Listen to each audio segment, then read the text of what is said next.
ಸಹಕಾರ ಕ್ಷೇತ್ರವು ಸಮಾಜದಲ್ಲಿ ಮಹಿಳೆಯರ ಆರ್ಥಿಕ ಹಾಗೂ ಸಾಮಾಜಿಕ ಬಲವರ್ಧನೆಗೆ ನಿಜವಾದ ಜೀವನದಿಯಾಗಿದೆ ಎಂದು ಮೈಸೂರು ಜಿಲ್ಲಾ ಕಾಂಗ್ರೆಸ್ ಸಮಿತಿ ಅಭಿಪ್ರಾಯಪಟ್ಟಿದೆ.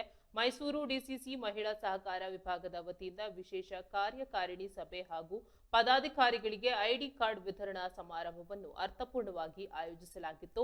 ಮೈಸೂರು ಡಿಸಿಸಿ ಅಧ್ಯಕ್ಷರಾದ ಡಾಕ್ಟರ್ ಪಿಜೆವಿ ಅವರ ಅಧ್ಯಕ್ಷತೆಯಲ್ಲಿ ನಡೆದ ಈ ಸಭೆಯಲ್ಲಿ ಮಹಿಳಾ ರಂಗವನ್ನ ಸಹಕಾರ ಕ್ಷೇತ್ರದಲ್ಲಿ ಮತ್ತಷ್ಟು ಸಕ್ರಿಯಗೊಳಿಸುವ ಕುರಿತು ಗಂಭೀರವಾಗಿ ಚರ್ಚಿಸಲಾಯಿತು. ಈ ಮಹತ್ವದ ಕಾರ್ಯಕ್ರಮದಲ್ಲಿ ರಾಜ್ಯದ ಮಾಜಿ ಸಚಿವೆಯಾದ ಶ್ರೀಮತಿ ರಾಣಿ ಸತೀಶ್ ಹಾಗೂ ವಿಧಾನ ಪರಿಷತ್ತಿನ ಮಾಜಿ ಸದಸ್ಯರಾದ ವೀಣಾಚಯ್ಯ ಅವರು ವಿಶೇಷವಾಗಿ ಭಾಗವಹಿಸಿ ನೂತನ ಪದಾಧಿಕಾರಿಗಳಿಗೆ ಶುಭ ಹಾರೈಸಿದ್ರು.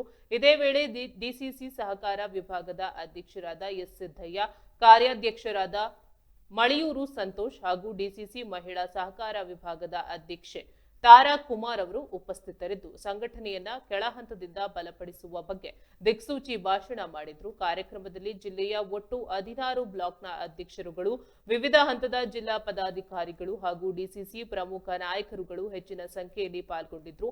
ಮಹಿಳಾ ಪದಾಧಿಕಾರಿಗಳಿಗೆ ಅಧಿಕೃತ ಗುರುತಿನ ಚೀಟಿ ವಿತರಿಸುವ ಮೂಲಕ ಸಂಘಟನಾತ್ಮಕ ಜವಾಬ್ದಾರಿಯನ್ನ ವಹಿಸಲಾಯಿತು. ಪ್ರತಿಯೊಂದು ತಾಲೂಕು ಮತ್ತು ಗ್ರಾಮ ಮಟ್ಟದಲ್ಲೂ ಮಹಿಳಾ ಸಹಕಾರ ಸಂಘಗಳನ್ನ ವಿಸ್ತರಿಸಿ ಮಹಿಳೆಯನ್ನ ಆರ್ಥಿಕವಾಗಿ ಸ್ವಾವಲಂಬಿಗಳನ್ನಾಗಿ ಮಾಡಲು ಶ್ರಮಿಸುವುದಾಗಿ ಸಭೆಯಲ್ಲಿ ಒಮ್ಮತದ ತೀರ್ಮಾನ ಕೈಗೊಳ್ಳಲಾಯಿತು.